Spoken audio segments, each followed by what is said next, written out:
परम पूज्य संत विश्वबंधु जी महाराज की, परम पूज्य संत कृष्ण विश्वबंधु जी महाराज की, संत कृष्ण विश्वबंधु जी महाराज की, सत साहेब बंदगी। बच्चे सब शोर न मचाएंगे और सभी लोग शांतिचित भाव से सार्वजनिक प्रवचन गुरुदेव का श्रवण करें। सत साहेब बंदगी।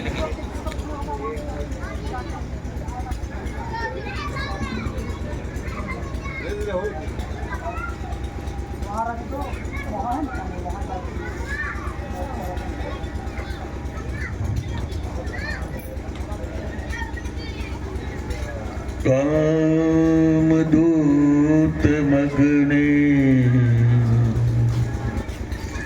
अमृतं जुगे जुगे हव्यपाहं दधिरे पायुमिडयं देवासश्च मर्तासश्च जागृभिं विभुं विश्वपतिं नमशा निषेधिरे अन्तिसन्तं न जिहातयन्ति सन्तं न पश्यति देवस्य पश्य काव्यं न ममार्णा जिरयति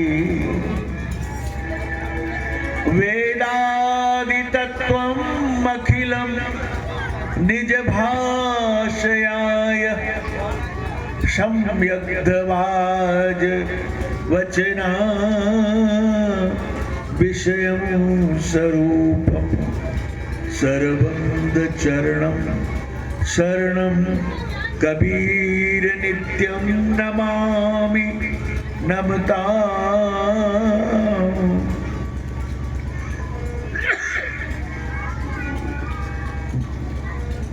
भव मुक्ति हेतुं मूल ध्यानं गुरुर्मूर्ति पूजामूलं गुरुपदम् मंत्रमूलं गुरुर्वाक्यं मोक्षमूलं गुरु कृपा।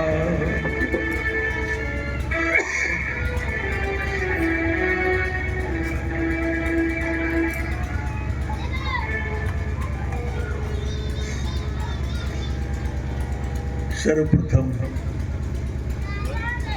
बंदी छोड़ सम्राट संत सम्राट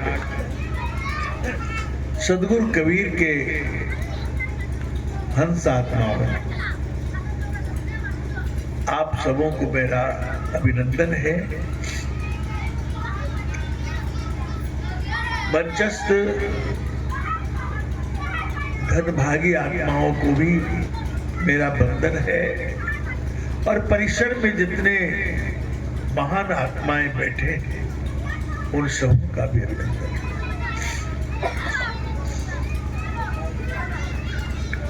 अभी आप ज्ञान चर्चा में बहुत बातें सुनी और सटीक बातें आपके सामने आई।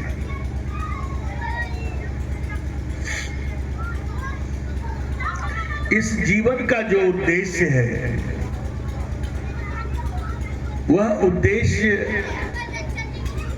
की प्राप्ति के लिए ही हम इस शरीर में आए हुए हैं और आप सभी इस शरीर में आई हुई आत्मा है।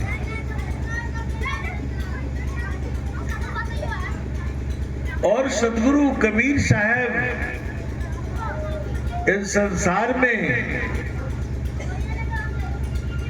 जब सृष्टि नहीं बनी थी, संसार नहीं बना था,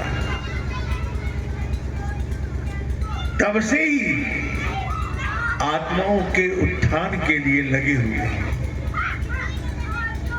वो चाहते हैं कि सभी आत्माएं आज काल क्रास में पढ़कर दुखी है।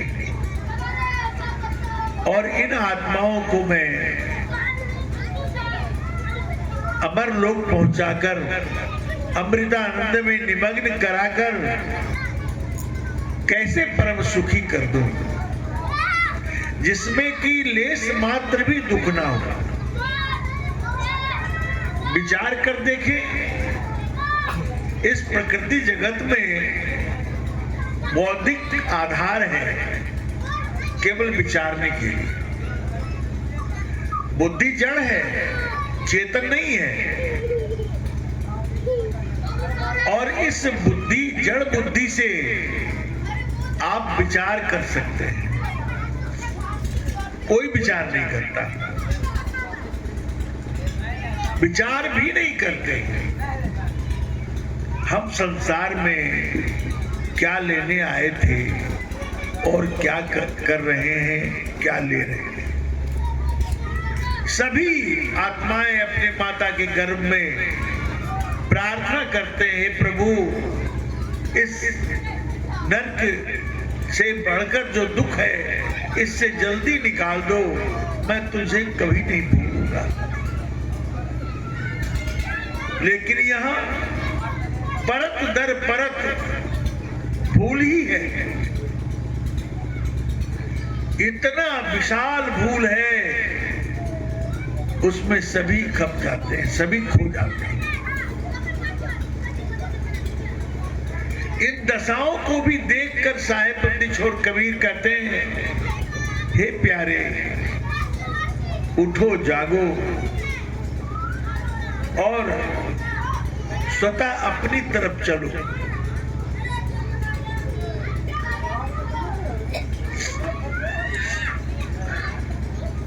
साहब ने फरमाया है शब्द के माध्यम से,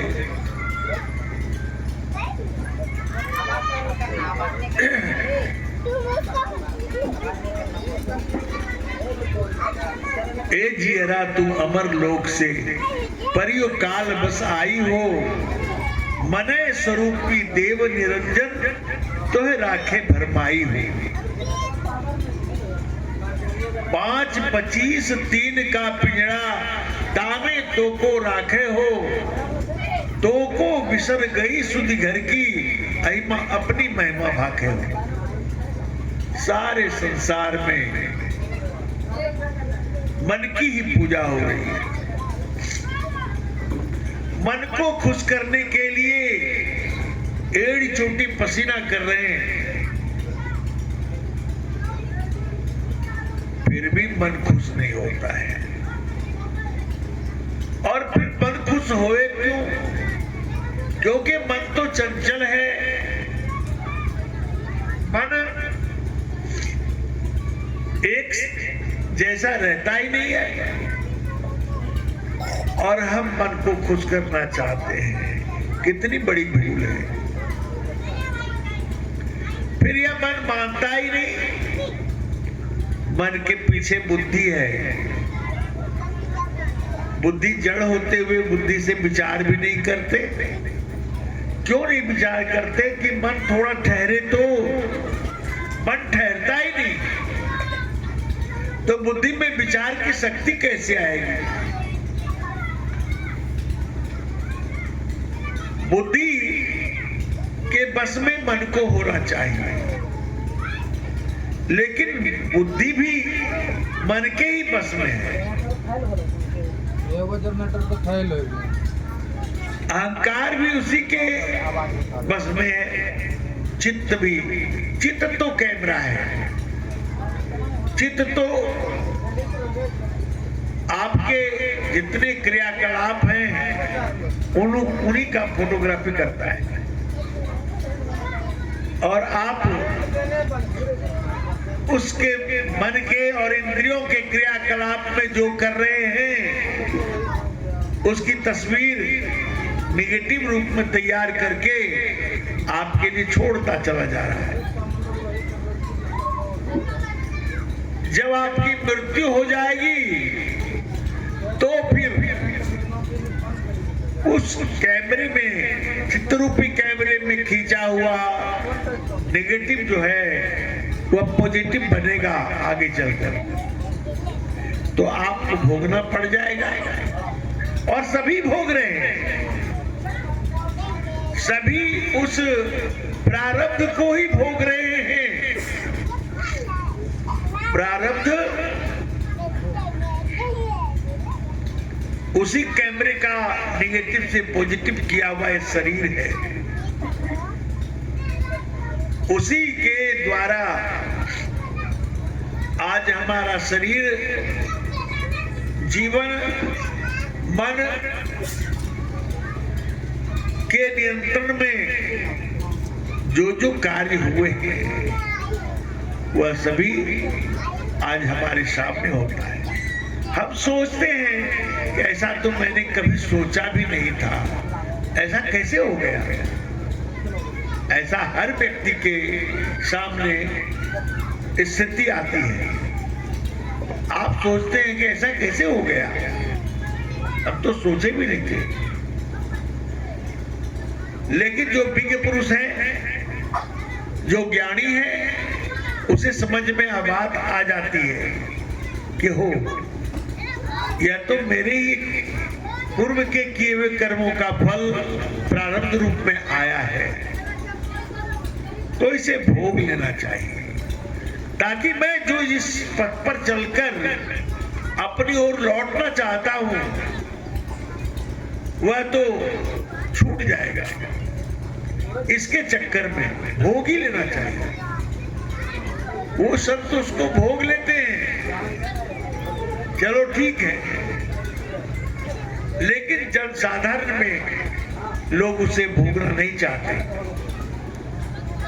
जनसाधारण में उस भोग को भोगने से पहले ही या जिस समय भोगते हैं बहुत बड़ी बड़ी परिकल्पना करते हुए वो जो है काल्पनिक देवी देवताओं के शरण में जाकर उससे आकांक्षा करते हैं, उनसे मिन्नत करते हैं और ऐसा मिन्नत करते हैं कि और नरक में चले जाते हैं।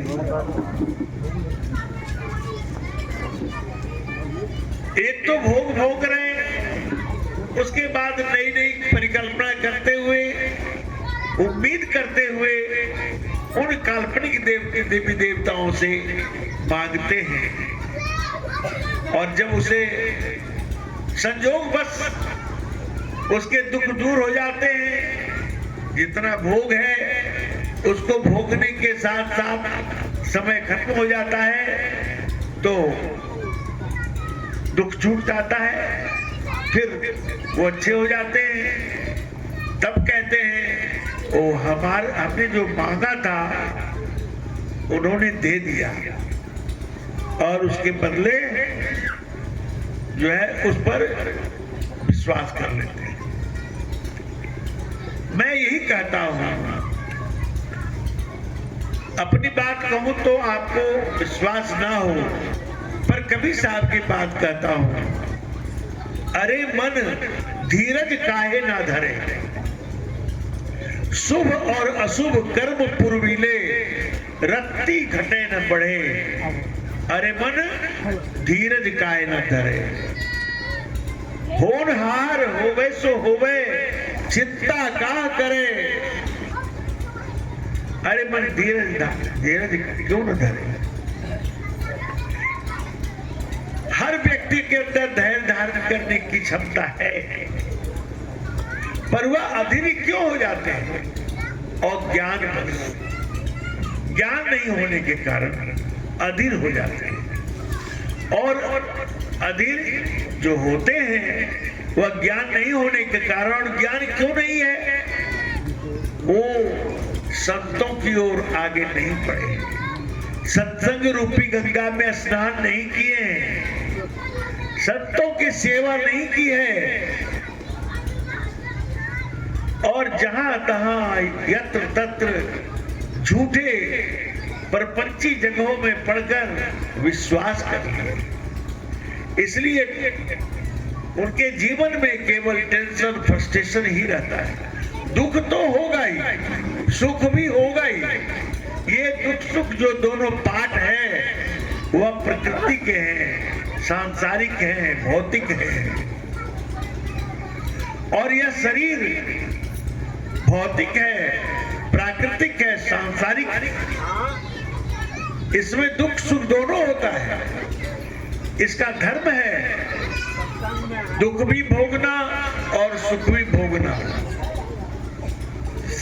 जो विवेकी व्यक्ति होते हैं वह इस दुख सुख के लिए उपचार तो कर लेते हैं, डॉक्टरों के शरण में चले जाते हैं, लेकिन वह काल्पनिक स्थानों में मन की कल्पनाओं की भरी आस्थाओं में वह नहीं पहुंचते, क्योंकि उसे ज्ञान है। ज्ञान यह है कि आप सत्य हैं। आप कहेंगे सत्य कैसे हैं? आप तो कहते हैं कि प्रकृति का बना शरीर है, भौतिक है, तो वो भौतिक चीजें तो सत्य होती नहीं, आप ये भी कहते हैं। तो भौतिक चीजें हैं, प्राकृतिक चीजें हैं। प्राकृतिक अवस्था जो है वह परिवर्तनशील है। प्रकृति स्वयं परिवर्तनशील है, उसमें स्वभावतः बदलने की शक्ति है, वह एक जैसी नहीं रहती। आप देख लीजिए बचपन में कैसे थे, अब कैसे हैं, फिर कैसे हो जाएंगे, बुढ़ापा आ जाएगी, मृत्यु प्राय हो जाएंगे। इसलिए एक अवस्था में कोई नहीं रहता यहाँ, और आस लगाए हुए हैं संसार का। इसलिए वहां विवेक नहीं है। विवेक वहां है जहां वो संतों के द्वारा ज्ञान चर्चा में रहकर उसे धारण किया है, उस पर चलने का अभ्यास किया है, प्रयास किया है, तो उसके जीवन में कुछ परिवर्तन आता है। जो जो हमारे शिष्य हैं उनको मैं सभी शिष्य को आमंत्रित करता भी नहीं हूं। क्यों नहीं करता हूं? उतने लोग अगर आ जाएंगे तो हम उसकी सेवा स्वागत भी नहीं कर पाएंगे। इसलिए बाहर ही जाकर के उनको संदेश सुना देता हूं। सब आ भी नहीं सकते, दूर दूर से आने में खर्च लगता है। तो सवाल यह है कि जो जो हमारे शिष्य हैं इस गूढ़ विषय को समझते हैं, वो जानते हैं जहां भी कल्पित देवी देवताओं के शरण में जाकर के हम अपनी प्रार्थना करेंगे तो उसके पास है नहीं। अब ये भी विचार कर लीजिए, रामकृष्ण परमहंस कलकत्ता के थे, काली जी का परम भक्त, इतना भोला थे, इतना शुद्ध और पवित्र थे कि वो काली को अपनी मां मानते थे, जैसे मां बेटा का संबंध होता है। और इस कारण से काली प्रकट होती थी, महामाया प्रकट होती थी और उसे अपने हाथों से खिलाते थे। अभी भी प्रचलित यह बात है। लेकिन जितना पवित्र था वो रामकृष्ण परमहंस, उस माया को, महामाया को, उसको देने लायक कोई हाथी ही नहीं था, कोई वस्तु नहीं था जो वो दे सके थे। तो वो काली महामाया संत तोतापुरी जैसे एक संत थे, उनके पास हाथ जोड़कर प्रार्थना की, हे संतदेव आप कृपा करिए, हमारा एक इकलौता पुत्र है, बहुत प्यारा पुत्र है, उसे मेरे पास वह कोई चीज नहीं है जो उसके लायक मैं दे सकूं, और मुझसे मांग भी रहा है। तो आप उनके पास जाएं और जा करके उन्हें उनके लायक जो अध्यात्म ज्ञान है वह उन्हें प्रदान करें। तोतापुरी पहुंच गए। वो काली माता के मंदिर में बैठा था। कहा कि भाई आ जाओ, तुम्हें मैं ज्ञान देने आया हूं। तो पता है उन्होंने क्या कहा? नहीं नहीं नहीं, आप महात्मा लग रहे हो। मैं आपके पास लंगोटी बांधने नहीं जाऊंगा। अगर चला गया तो मेरी माँ का कौन देख रेख करेगा? तोतापुरी ने कहा कि अपनी माँ से ही जाके पूछ ले, उसी ने मुझे बुलाया तुम्हारे लिए, पूछो। जाके मंदिर में चिल्लाया खूब, माँ माँ प्रकट हो।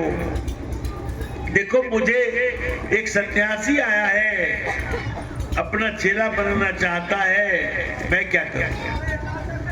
तो कहते हैं लोग कि उसकी माताजी प्रकट हो गई और कहा कि हाँ बेटा, तुम इतने शुद्ध हो, इतने पवित्र हो कि तुम्हारे देने लायक, तुम्हारे लायक मेरे पास कोई वस्तु नहीं है।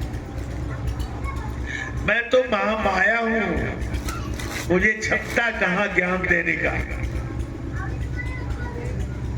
तुम उनके शरण चले जाओ। कहा कि नहीं मां, मैं नहीं जाना चाहता। कहा चले जाओ, वही तुम्हारे जीवन को सत्य ज्ञान की प्राप्ति होगी, तेरा जीवन धन्य हो जाएगा। व्यामोह हो गया था अज्ञान के कारण। आखिर माँ के बार बार कहने पर वो गया, और जब वो गया वहां तो घुटने टेक करके उनके सामने दंडवत किया, प्रणाम किया, और उन्होंने आज्ञा चक्र का भेद बताया।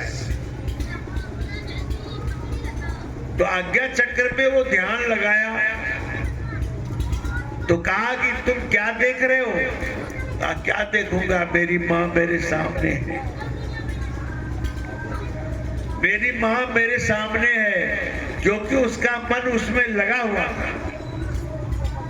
तोतापुर ने शीशे के पात्र को लेकर उसके इस मस्तक पर मार दिया। अब खून बहने लगा। तो कहा ले, मैं तेरी माँ का खून कर दिया, अब वो कभी नहीं आएगी तुम्हारे पास, जा। और वो तड़पने लगा। कहा कि रुक, मैं तुझे कह रहा हूं, फिर से ध्यान लगा। ध्यान लगाया तो समाधि लग गई, त्रिकुटी में समाधि लग गई। और फिर वह चेला हो गया। उसी मंच से रामकृष्ण के शिष्य हुए स्वामी विवेकानंद।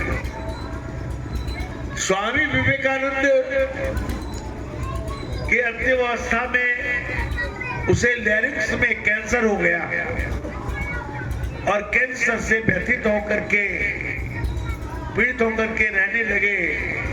सारे शिष्य, कई शिष्य, बहुत सारे शिष्य थे, सब भाग गए। लेकिन एक नरेंद्र रह गया और उसकी सेवा करता रहा।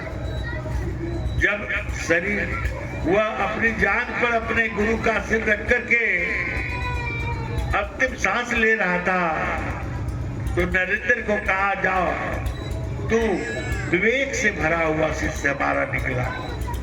सभी भाग गए, तू ही ठहर गया। जा, मेरी गुरु शक्ति जहां तक है तुम्हें प्राप्त हो जाएगी। दे दिया उन्हें। विवेकानंद त्रिकुटी के मंच से विश्व में विख्यात हो गए। तो कहने का अभिप्राय, ज्ञान की पराकाष्ठा बहुत लंबी चौड़ी है, बहुत सूक्ष्म है। ये तो पहली कड़ी थी, पहला कदम था। जहां की वो रह गए। लेकिन ज्ञान की अवस्था जो है बहुत ऊपर है। तो कहने का उदाहरण, कहने का अभिप्राय यह है कि जिस महामाया के पीछे संसार पड़ा हुआ है, उसके पास आत्मज्ञान अध्यात्म ज्ञान नहीं है। वह नहीं है उसके पास। अगर होता तो वह जो है तोतापुरी, संत तोतापुरी के शरण में नहीं जाता। इसलिए संत चरण में जीवन को देने के बाद, संतों की सेवा को करने के बाद जो उसके संस्कार बनते हैं, उसका आत्मबल बढ़ता है, तो फिर वह अमिट होता, मिटता नहीं है। वह संस्कार उसे वहां पहुंचा देता है, अपनी अवस्था पहुंचा देता है। और अपनी अवस्था क्या है? आत्म अवस्था। जब तक आत्मबोध नहीं हो जाता तो परमात्मा का पता नहीं लगता। कितने तो ऐसे हैं जो कि आत्मबोध भी नहीं हुआ और परमात्मा की कल्पना करने लगे। कितने तो ऐसे हैं कि आत्मबोध के जगह पर माया के प्रकाश में ही भूलकर आत्मज्ञानी बन बैठे हैं और आत्मज्ञानी की बातों को, आत्मज्ञान की बातों को किताबों से लेकर कहते हैं। इसके लिए अनुभव होना चाहिए, और अनुभव सभी लोग कहते हैं अनुभव, ये हमारा अनुभव है। यह पता नहीं होता कि अनुभव का क्या अर्थ होता है। जहां आत्मा है वही अनुभव है। जहां प्राकृतिक दायरे में है, शरीर इंद्रिय मन प्राण के अधीन है, वहां मन से मनन होता है, बुद्धि से विवेचन होता है, चित्त से प्राकृतिक चिंतन होता है। और जहां आत्मा है, अपनी अवस्था में है, वहां परमात्मा का अनुभव होता है, परम आनंद का अनुमोदन होता है। इसलिए इस शरीर में हम सभी आए हैं और इस शरीर में रहकर संतों की सेवा करें। बहुत सारे कहानियां पड़ी हुई हैं, बहुत सारे उदाहरण पड़े हुए हैं। सबरी का भी उदाहरण है, कितने उदाहरण हैं जिसके आत्म संस्कार बढ़ गए थे, वो जाकर के वहीं रुके जहां संतों का ज्ञान है। और संतों के ज्ञान में भी कोटियां हैं, प्रथम, द्वितीय, तृतीय, चतुर्थ, पंचम, इस प्रकार से कोटियां हैं। उसके उस प्रकार से मंच हैं, जिस कोटियों में जो आत्मा विलोम कर रही है, वहां का उसे ज्ञान है, वहां का प्रकाश है, और वह उसी को सत्य मानकर बैठ जाते हैं, तो फिर वहीं रह जाते हैं। कबीर साहब ने बड़े बड़े संतों के बारे में कहा, क्या कहा?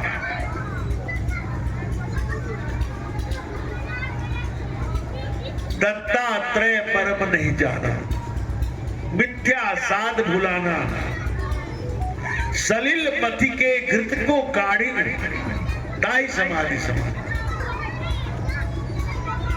दत्तात्रेय 24 गुरु किए थे,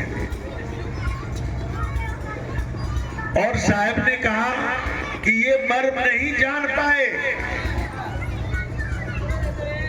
दत्तात्रेय मर्म नहीं जाना, मिथ्या साध भुलाना, साधना तो की लेकिन मिथ्या में चला गया,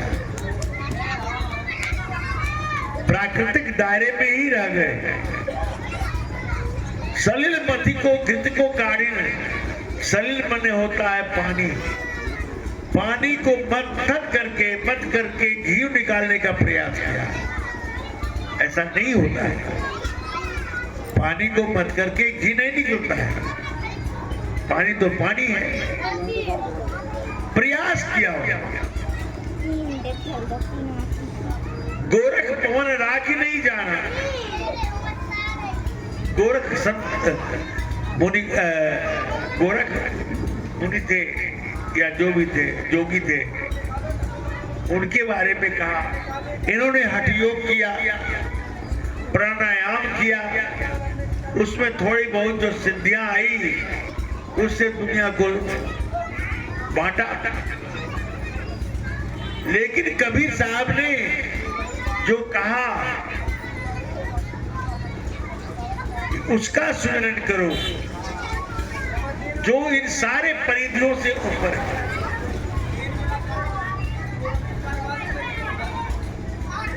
इन सारे परिधियों से ऊपर होना पड़ेगा तुम्हें। कैसे होंगे? लौटना पड़ेगा। कहां से लौटना पड़ेगा? मन, इंद्रिय और प्राण से। पढ़ते तो सभी हैं। गो गोचर जहां लगी मन जाई, सो सब माया जाने भाई। कहते जहां तक मन की दौड़ है, गो गोचर, गोवन इंद्रिया, गो गोचर इंद्रियों की पहुंच, मन की पहुंच, बुद्धि की पहुंच जहां तक है वहां तक केवल माया है। और उसी माया में आप अगर चाहते हैं प्रभु मिल जाए, कैसे मिलेगा? आत्म दर्शन हो जाए, परमात्मा दर्शन हो जाए, कतई नहीं होने का। इसलिए कबीर साहब की इन बातों पर हमें ध्यान देना चाहिए कि वो क्या कह रहे हैं। जब तक वो अवस्था नहीं आती है, खूब संतों की सेवा करें, गुरु की सेवा करें, उनके कहे हुए वचन पर विचार करें, विवेक से देखें ये जो बातें हैं यह कहाँ की बात कह रहे हैं, और खूब सेवा करें। संतों में मान भी ले कि यह इसी परिधि के हैं, तो उसका अपमान ना करें।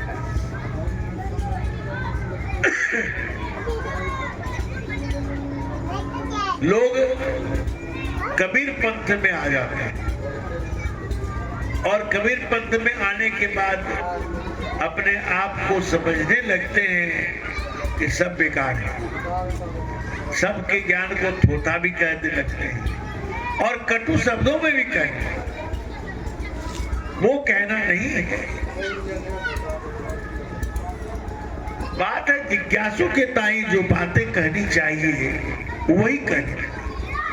और तब जिज्ञासा जब हो तो उसे भेद की बात बतानी चाहिए, नहीं तो नहीं बतानी चाहिए।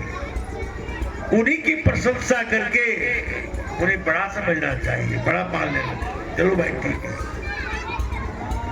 इसलिए साहब ने कहा सबसंग रसिए, सबसंग बसिए, रहिए अपने ठाम और हाजी हाजी कहते रहिए, चलिए अपने काम।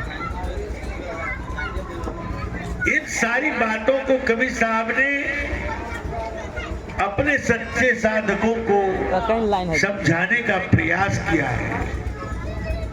नहीं तो ऐसा भी देखने को मिलता है, आज हम सत्संग में आ गए, कल हम बीड़ी पीते थे, आज बिना बीड़ी पीना छोड़ दिया, तो इस पर अहंकार हो जाता है। और दूसरे बीड़ी पीने वाले को देखकर नाक मुंह भौवें सिकोड़ने लगते हैं, नाक बंद करने लगते हैं। ओ तो वो क्या कहते हैं, कल तो वैसा ही था, आज देखो कितना बन रहा है। भला वो व्यक्ति आपके बनने से सुधार थोड़ सकता है अपने आप को? कतई नहीं। इसलिए बनने की प्रक्रिया नहीं होनी चाहिए। घर में माताएं आती हैं, परिवार में जो कलह होता है, तो माताएं जो है बाल बच्चों को डांटती डपटती हैं, ध्यान भुलावी करती हैं और उसे डांटती डपटती हैं और वो बच्चे उससे खींच जाते हैं। एक माता जी के पास हमने ज्ञान की बात कही थी, तो उसने कहा क्या करें बाबा, हमारा बेटा तो पढ़ा लिखा सब कुछ है, पर सत्संग से उसे पूरा घृणा है। हमने क्यों माता जी, क्या बात है? तो उन्होंने कहा कुछ तो बात नहीं है, हम तो सबको समझाते हैं, मानता ही नहीं। हमने कहा नहीं, कोई बात जरूर है। उनके लड़के से मैंने पूछा, तो उनका लड़का ने कहा क्या बताए, माँ तो जितना सत्संग करती है उससे दूना बत्संग और भटसंग करती है। हमने कहा अच्छा, कैसे भटसंग होता है और कैसे बत्संग होता है? कहा कि बात तो करती है सत्संग का, लेकिन उतना ही गाली बकती है घर में आकर, और उतना ही सबको ढोकती डांटती हैं। केवल अपना मुंह सुधार दे तो और लोगों को उससे घृणा नहीं हुई, और हम लोग भी उसमें शरीक हो जाए, कोई दिक्कत नहीं है। सत्संग से हमको कोई द्वेष नहीं है, सत्संग में तो अच्छी अच्छी बातें हैं, पर ये जो है सत्संग के लायक है नहीं है। मेरी माँ, मेरी दादी, मेरी काकी सत्संग बेकार ले ली है। तो हमने ये बात माता जी से कही, माता जी ने कहा कि बाबा क्या करें, गुस्सा आ जाता है। हमने गुस्सा को ही तो मारने का नाम सत्संग है। क्रोध आने का, सहन शक्ति लाने का ही तो नाम सत्संग है। आप सहन शक्ति नहीं लाते हैं तो सत्संग में जाने से क्या लाभ है? जिंदगी भर तोता रटस्त शिकारी आएगा, जाल बिछाएगा, दाना डालेगा, लोभ से उसमें फंसना नहीं, और दाना भी चुग रहा है और बोल भी रहा है। शिकारी समझा कर ये बड़ा परिपक्व तोता है, इस तोते को तो बहुत जल्दी फंसाना चाहिए। दाना डाल दिया, टोकरे पे लकड़ी खड़ा कर दिया, रस्सी बढ़ा दिया उधर, और चुग रहा है, बोल रहा है तोता, बस खींच लिया रस्सी को, डलिए के भीतर तोता फंस गया, और उसको पिंजरे में डाल करके वो रटता रहता था। एवं प्रकार से तोता रटत ना बने, सारे शब्दों को गा करके पकड़े और हृदय में उतारें, अपने अंदर की कटुता को समाप्त करें, तभी सत्संग का लाभ मिलेगा, अन्यथा फिर तो नरक में ही जाना। कोई उपाय नहीं है। दूसरे को क्या सुधारते हैं? आप ही बिगड़े हुए हैं, दूसरे कौन सुधरेंगे आपसे? आप तो सत्संग में आ गए हैं और आप कटुता से भरे हैं, तो बच्चे तो सत्संग से भी दूर हैं। एक माता जी ही उनके यहाँ सत्संग करने जाते थे, श्री कल्याणपुर में। बड़े घरों की बात कह रहा हूँ, जमींदार परिवार की। हर सप्ताह जाते थे तो वहां सत्संग सुनाते थे। तो एक दिन माता जी ने कहा क्या करें बाबा, हम तो बहुत दुखी है, देखते मेरा शरीर सूख गया है, चिंता से, फिकर से। हमें क्या बात है बताइए? हमको लगता है कि आप हमारा दुख दूर कर सकते हैं। हमके हाँ जरूर हो सकता है, मेरी बात पर चलेंगे तब। तो हमने कहा क्या बात है? तो उन्होंने कहा कि देखिए ना, हमारी जेठानी और देवरानी सभी जितने हैं देवर, वो सभी हमसे जलते हैं। हमने कैसे जलते हैं? मैं किचन में जाती हूँ भोजन बनाने, और उस समय वो आकर के एक बाल्टी राखी, क्या कहते हैं उसको, छाए और पानी मिला करके घोर करके उसे किचन में फेंक देती। अब बताइए बाबा, मैं क्या करूं? सारा किचन गंदा हो जाता है और मैं रोती हूं कि रोने के बाद क्या करती है, तो गाली नहीं रुकता है, गाली देती हूं। वो क्या करते हैं, कहा को सभी मिलकर के मुंह में इस तरह से लेकर के कपड़े और हंसती है, हंसते हैं, मजा लेते हैं। हमने कहा कि माता जी, ये तो आप ही ऐसा करवा रहे हैं। आप मेरी बात माने तो एक सप्ताह में आपका ये समस्या छूट जाएगा। क्या बताइए महाराज, मैं करूंगी, जरूर करूंगी। करेंगे? कहा तो करिए, मैं अगले सप्ताह में पूछूंगा। तो वो उसे बताया हमने कि जब वो ऐसा करे तो आप फूलसाजी में फूल आते पूजा करने, तो आप एक काम कीजिए, जब छाए डाल दे, पानी डाल दे, गंदा कर दे किचन को, तो गालियां ना दीजिए। आप मुस्कुराइए, तो नकली नाटक मुस्कान कीजिए, नाटक रूप में मुस्कुरा दीजिए, और उन देवरानी को, देवर को सबके सामने जा करके फूल चढ़ाइए। जैसे फूल चढ़ाते ना हमारे चरणों में, वैसे फूल लेकर के चढ़ा दीजिए और आंचल को लेकर ऐसे से 5 बार बंदगी कर लीजिए। एक बार करके देखिए, 2 बार करके देखिए, 1 सप्ताह करके देखिए। जब मैं दूसरे सप्ताह रविवार को सत्संग करने गया तो उसने मुस्कुरा कर कही, क्योंकि मुस्कुरा रहे, बात क्या है? कहा कि आपका दवाई काम कर गया। हमने कहा कि हमारी दवाई काम कर गया? कहा मैंने, आपने जैसा कहा था मैं वैसा ही किया। कहा तब? कहा कि तब तो कपड़े मुंह में डाल के हंसना छोड़ दिया और शर्मिंदगी के कारण वह चला गया पहले दिन भाग के, और बैठ करके सोचने लगा। हमने एक भी गाली नहीं दी।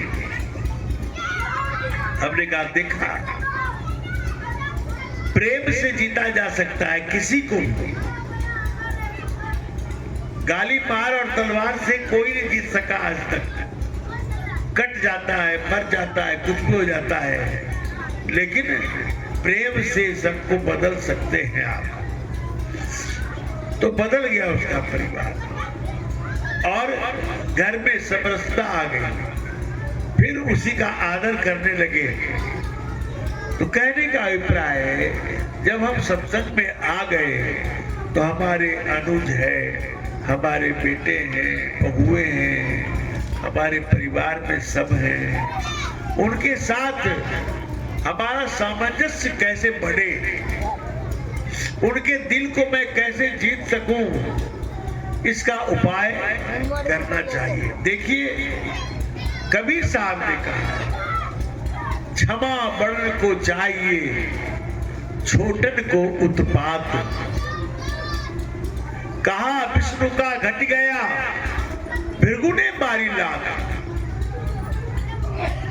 क्षमा बड़े को शोभा देता है, छोटे तो गलतियां करेंगे, भीषण गलतियां कर देंगे, लेकिन बड़े अगर चाहे उसमें परिवर्तन लाना तो ला सकते हैं। अब वह अपने में ढूंढे कि मुझ में गलती क्या है। कहीं तो गलती जरूर है, ढूंढ करके अपनी गलती को छुड़ाएं, समरसता लाने के लिए, प्रेम लाने के लिए परिवार में, तो वो संभव है। इसलिए हम सत्संग में आए हैं, संतों की सेवा करते हैं, संत वाणी को सुनते हैं, बद्दी छोड़ साधु कबीर साहब की वाणी को सुनते हैं, और हम में प्रेम समरसता नहीं है, तो कहां तक साहब की वाणी को आप मानते हैं? कबीर साहब ने कहा है, भांग तमाकू छूतरा कहे कबीर जिन खाई, जोग जग जब तब किए सवेर सातल जाए। हम कितने सत्संगियों को देखते हैं, दाढ़ी भी बढ़ा लेते हैं। मैं सजुआ गया, सजुआ में सत्संग करने के समय एक साधु नहीं, एक भजनिक कबीर साहब के भजन को इतना सुंदर गाते थे हारमोनियम पर कि 2 घंटे आदमी को झुमा दिया। हम भी गए थे, प्रवचन के उद्देश्य से बुलाया था, तो रात में हम भी झूम गए। सुबह हुई तो सुबह में हम शौच के लिए बाहर जा रहे थे, कमंडल लिए थे, कमंडल उन्होंने थाम लिया, कहा कि महाराज जी मैं आपके साथ ले चलता हूँ कमंडल। अब की अच्छी बात है, ले चलिए, लेके चले। हमने कहा रास्ते में कि आप तो भजन से हम लोगों को इतना प्रेम में मग्न कर दिए कि क्या बताओ, कहा नहीं जाता। तो कहा महाराज जी आपकी दया है। हमने कहा कि आप हमारे यहाँ गरनिया में सत्संग करता हूँ, आने का कृपा करेंगे? कहा नहीं, कृपा नहीं महाराज, आप आदेश तो दें। हमने कहा कि कोई भी होता है उसको इस तरह से ही बोलने से अच्छा है। फिर उसके बाद आए, स्नान हुआ, जलपान भी हो गया, जाड़े का दिन था, धूप में तकत लगी थी, हम लोग बैठे उस पर बातचीत कर रहे थे। एक खैरा के एक मान जी थे, किशोर दास जी, वो भी आए हुए थे, बैठ के वार्तालाप कर रहे थे। तो वो महाराज आए, वो भी स्नान करके आए और आकर के बिना पूछे बैठ गए तकत पर। उन्होंने सोचा कि संपर्क स्थापित हो गया है तो क्यों नहीं बैठ जाऊं, बैठ गए। तो उनके मुख से गांजा की बू आ रही थी, इतनी बू आ रही थी कि जो तकत पर बैठे हुए सभी महात्मा तकलीफ हो गई। हमने कहा कि आप जरा सा उठेंगे, उठने का कृपा कीजिए। तो कहा कि क्यों? हमने कहा कि कुछ बात है। तो वो खड़े तो हो गए। हमने कहा आप कहाँ से आ रहे हैं? कहा कि थोड़ी दूर से आ रहे हैं, यहीं से स्नान करके आ रहे हैं, नाश्ता पानी हुआ, जब बैठ जाऊंगा आपके पास। हमने कहा नहीं, आप गांजा पिए हैं? कहा क्या? तब वो किशोर दास जी बोलते हैं, क्या करें महाराज, हम तो आना नहीं चाहते थे, या अशोक दास जी के चलते हम यहाँ आ गए। या कहा कि किशोर साहब आ रहे हैं। तो हमने कहा कि चलो भाई चलते हैं, हम भी हुजूर साहब का वचन सुनेंगे।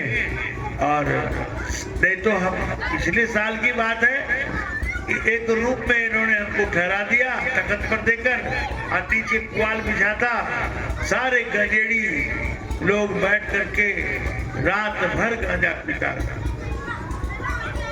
भजन करने वाले। और हम कोठली से बाहर निकल करके सांस लिया और किसी तरह से बाहर पे ठिठुर करके रहे। अपने कसम खा लिया था मैं नहीं आऊंगा। सच्ची बात कह रहा हूं, जो सच्ची घटना है वही कहता हूं। तो उन्होंने कहा कि ये हाल है यहाँ का, तो अब तो आपका सुनने आए। तो हमने कहा कि देखिए भाई, आप भजन जो सुनाए थे तो बहुत अच्छा लगा था, लेकिन गंजेड़ी को कबीर साहब का भजन शोभा नहीं देता, क्योंकि कबीर साहब ने कहा है भांग तमाकू छूतरा कह कबीर दिन खाई, जोग जग जब तक के समय साथ हो जाए, सब बेकार हो गया, जीवन नर्क में चला गया, किसी काम का नहीं। वाहवाही सुनने के लिए सब लोग फिल्में गाना गाते हैं, नौटंकी नाटक करते हैं, चलो वहां छट जाता है, नाटक करते हैं तो शराब भी पी लेते थे, कोई बात नहीं, कौन जाता है कहने। लेकिन आप कबीर साहब के मत में आकर के शराब पी रहे हैं, गांजा पी रहे हैं या तंबाकू खा रहे हैं, ये अच्छी बात है। तब उस समय उसको लगी बात, कान पकड़ लिया, कहा कि महाराज जी मैं अब कान पकड़ता हूँ, नहीं पीऊंगा। अपने कान नहीं पकड़िए, आप दिल से वादा कीजिए, दिल से। आपके हृदय में आप हैं और आपके अंदर अंतरात्मा रूप से परमात्मा व्यापक है। उससे क्षमा मांगिए कि अब मैं ऐसा नहीं करूंगा। तो हाँ, मैं क्षमा मांगता हूं। धुआं भरते हैं पेट में, छाती में, रोगग्रस्त हो जाएंगे और इसमें प्रभु का नाम पचेगा नहीं, पचेगा। तो एवं प्रकार से सत्संग में आने से सत्संग का बोध होना चाहिए। सत्संग का अर्थ ही है सत्य संग, सत्य का संग। और साधु कबीर साहब ने कहा कि प्रकृति जगत में जितने वस्तु है कोई सत्य नहीं है। जिस वस्तु को आप पकड़ते हैं वही असत्य है। किस आधार पर? तो वह एक जैसा रहता ही नहीं है, परिवर्तनशील, इसलिए वो सत्य नहीं है, असत्य बदल जाता है। एक आप ही इस शरीर के अंदर हैं जो नहीं बदलते हैं। आपका मन बदल जाता है, आपकी बुद्धि बदल जाती है, आपका चित्त अहंकार बदल जाता है, आपकी सारी इंद्रियों की शक्ति बदल जाती है।